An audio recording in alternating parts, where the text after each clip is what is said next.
Bom dia a todos e a todas, na pessoa do senador Paulo Paim, lá da cidade de Canoas, Rio Grande do Sul, que está completando aniversário essa semana. 80 anos, né, senador? Da nossa cidade. Então, parabenizando lá os canoenses que, por acaso... Pai não tem nem 50 ainda. É um guri novo na política. Nunca escondo a minha idade, eu digo, eu vou fazer 70 ano que vem, mas 80 também não, né? Oxalá eu chegue nos 80, né? Se Deus quiser, chegaremos. Então, mais uma vez, saudando a mesa também, todos os companheiros. É uma luta incrível. Senador, eu me lembro ainda do seu trabalho lá em 1988, quando a gente, na Previdência, batalhou para mudar. Até então, era aqueles vários sistemas de previdência que se confundiam. Dali, os legisladores da época decidiram criar o que existe até hoje, que é a Previdência e a Seguridade Social. Na Previdência, esse sistema solidário em que uma geração vai trabalhando em prol da geração futura. E na Seguridade Social, compromisso do governo e da sociedade como um todo para proteger aquelas pessoas que chegaram a uma certa idade da vida, ou mesmo antes de ter essa idade avançada, por saúde, por pensão, por outras coisas, até uma proteção do Estado sobre esses cidadãos. Bom, aí viemos caminhando, passamos ao longo dos anos, e a gente sempre via na televisão roubalheira, corrupção, desvio disso, desvio daquilo.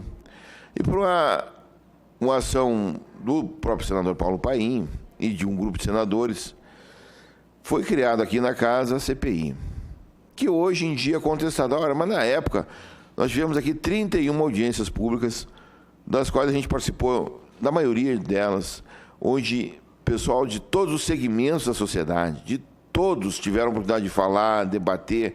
Eu ouvi aqui delegado de polícia falando das facilidades das fraudes. Eu ouvi o pessoal do governo, do Ministério da Fazenda, da Economia, do Planejamento na época. E todos falaram a mesma coisa, do ralo do sistema, do vazio. E vários institutos, como a própria Anfip, sempre trazendo dados sobre para onde iria esse dinheiro. E o próprio governo, por sua vez, fazendo o que ele chama de DRU, que é a desvinculação de recursos, né? Tirando de um lugar e colocando no outro. Até o governo anterior ao Michel Temer era 20% essa desvinculação. No governo Michel Temer passou-se para 30%.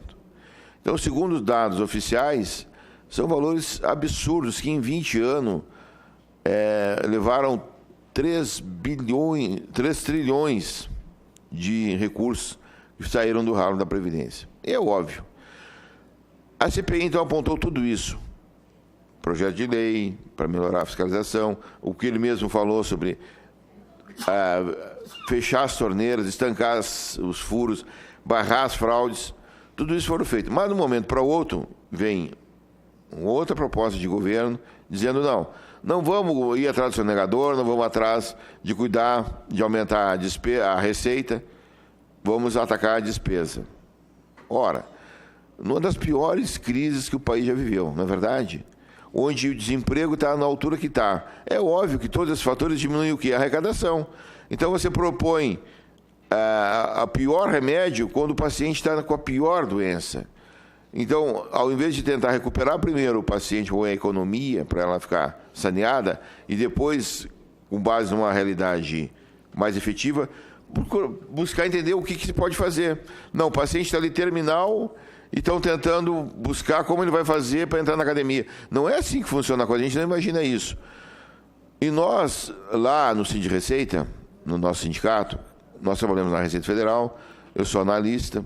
Então, durante muitos e muitos anos, o senador é testemunha disso, desde que começou-se lá ainda no Nereu Ramos, a gente vem falando que existem muitas maneiras de se combater a crise fiscal. Na realidade, o que a gente vê é uma crise fiscal. Basta olhar para o estado onde nós viemos, do Rio Grande do Sul. A crise fiscal do Rio Grande do Sul é tão grande, que ontem, dia 1º, os servidores públicos mereceriam receber seus salários. O governador do estado prometeu para começar a pagar dia 14, começar a pagar. E não tem data para terminar de pagar os salários das pessoas do mês passado. Por quê? Isso é por causa da Previdência? Não. É por conta de uma crise fiscal tão grande e um desvio de gestão tão grande que levou ao Estado, mesmo fazendo já o aumento da alíquota previdenciária, mesmo vendendo uma montante de estatais que já foi vendida no passado, com um viés de vamos vender estatais. E não quer dizer aqui que a gente defenda a estatização, não. Mas vendeu tu vende o teu patrimônio para pagar o teu almoço, tu vende o teu patrimônio para pagar a tua janta. Ora, uma hora esse patrimônio acaba. E eram patrimônios que tinham retorno para o Estado, não é verdade? Então agora, de novo, o governador propõe vender mais um monte de o que sobrou das estatais para pagar salário dos servidores. Ora, essa conta não fecha. Há um grande problema fiscal e que não está sendo atacado. Como o meu colega falou, não, vamos resolver na Previdência que virá investimentos. Ora, Previdência é uma coisa que em qualquer lugar do mundo é obrigação do Estado. Ou não. Ou vamos concordar em que, chegando os brasileiros a uma determinada idade da vida, vão atirar eles ao relento? Nossos irmãos vão atirar ali na sarjeta? É isso que a gente quer? Porque dizendo assim, olha, vamos ter que reformar, porque não vai ter aposentadoria para todo mundo. Mas ninguém está falando isso. A aposentadoria é uma obrigação social da sociedade com os seus entes. Promover o desenvolvimento, isso sim, é uma gestão de Estado. Combater a fraude, sim. Combater a sonegação, sim. E é tão simples. Nós estamos passando ao largo de um país onde já nós fomos a 6ª economia do mundo há bem pouco tempo, não é verdade? E hoje estamos ali na 10ª economia do mundo. Pô, é do mundo. São centenas de países, nós estamos ali na linha de frente. E com esse grau de desemprego, com esse grau de pessoas que não estão até desalentadas, não tem mais nem condição de nada. E nesse momento a gente vem falar, não vamos atacar a ferida, o problema sério. Qual que é o problema sério? É a Previdência? Ou tem tanta outra coisa que a gente precisa atacar no nosso país para que ele volte a crescer, volte a gerar emprego e renda? Então é isso que nos preocupa, é essa dicotomia. E agora estão atacando a CPI, como se a CPI tivesse sido mascarada, como se a CPI tivesse sido orientada a dar um resultado negativo. Então, que nós concordo plenamente com o colega que falou, vamos rever o que a CPI falou, vamos ver a questão que a CPI disse, olha, tem sonegação, tem muita. A CPI disse, olha, tem gente que não pagou. Aí vem o Guedes assim, o ministro Paulo Guedes, olha, a gente reconhece que tem muita gente que não pagou, mas que nem dá mais para cobrar, porque já prescreveu.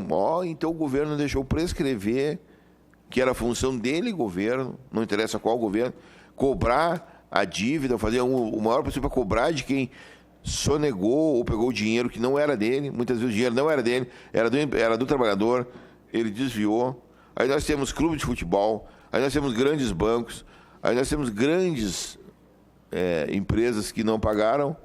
Aí, não, mas vamos cobrar a conta do trabalhador. Mas aí veio o próprio governo, né, a gente vê na televisão, quando ele diz o seguinte, o próprio Paulo Guedes diz, olha, tem que transformar emprego de pessoas em tecnologia. Eu falo isso na própria Receita Federal, onde a gente está passando por uma reestruturação violenta, onde estamos trocando mão de obra de servidores por TI, certo? Somos contra? Não, é uma evolução da humanidade. Então, mais e mais empresas vão ter mais tecnologia e menos mão de obra humana. Isso é normal. Eu dou um exemplo lá do Rio Grande do Sul. Siderúrgica Gerdau, que o Paim conhece muito bem. Com dinheiro público, eles foram se reestruturando e foram diminuindo empregos e aumentando a tecnologia. Então, o que 1.000 pessoas faziam, hoje 500 fazem. Isso é uma tendência? É uma tendência. É natural? É natural. Mas isso significa o quê? A população está aumentando e a tecnologia está aumentando e as pessoas com emprego formal estão diminuindo.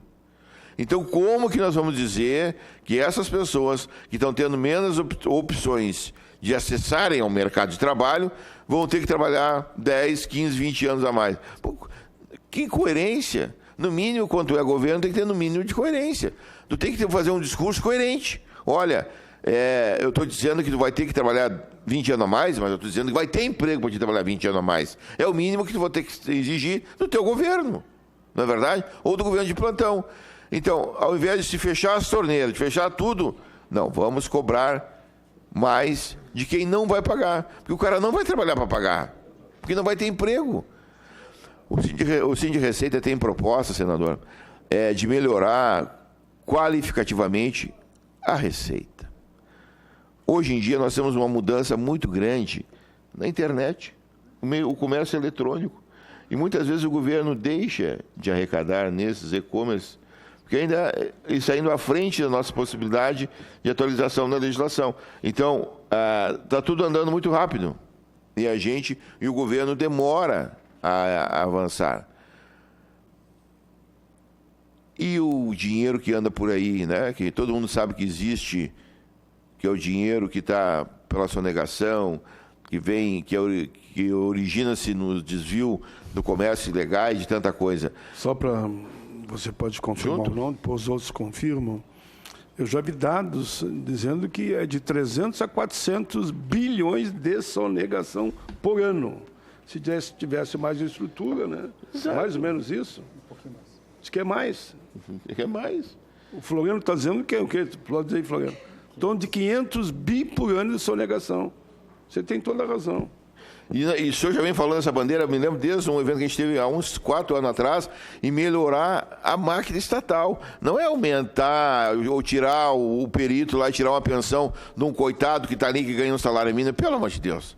Se nós vamos viver dessas economias, isso é um assinte.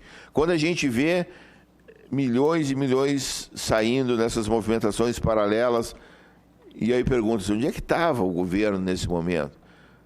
Vamos esperar que daqui a 10 anos venha alguém fazer uma delação premiada para correr atrás? Ou nós vamos trabalhar agora, nesse momento, buscar com a máquina efetiva, trabalhar seriamente em buscar cobrar de quem está o desvio da lei, que está ali rindo e achando a maior graça, né?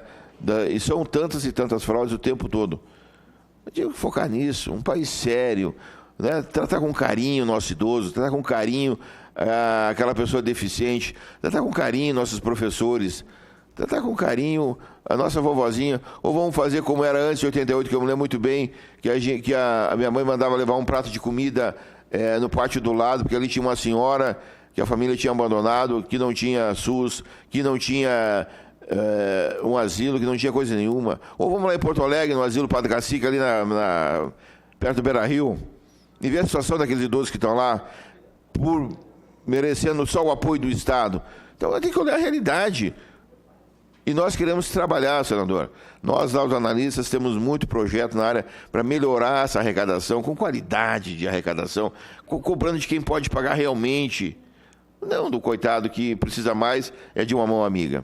Então, esse é o nosso recado. Estamos aqui, senador, como sempre estivemos, ao seu lado, ao lado do bem, ao lado de buscar solução para o país e não pisar em cima de quem precisa mais de uma mão amiga. Obrigado, senador. Muito bem. Esse foi o diretor de Assuntos Previdenciais do Sindicato Nacional dos Analistas, o diretor Sérgio Ricardo Moreira de Castro.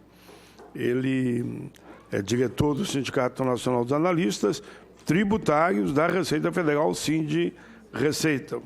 Parabéns pela fala aí, com certeza contribuiu muito para o nosso debate sobre esse tema. De imediato agora eu passo a palavra para o presidente da Associação Nacional dos Auditores Fiscais da Receita Federal do Brasil, ANFIP, o senhor Floriano Martins de Sá Neto.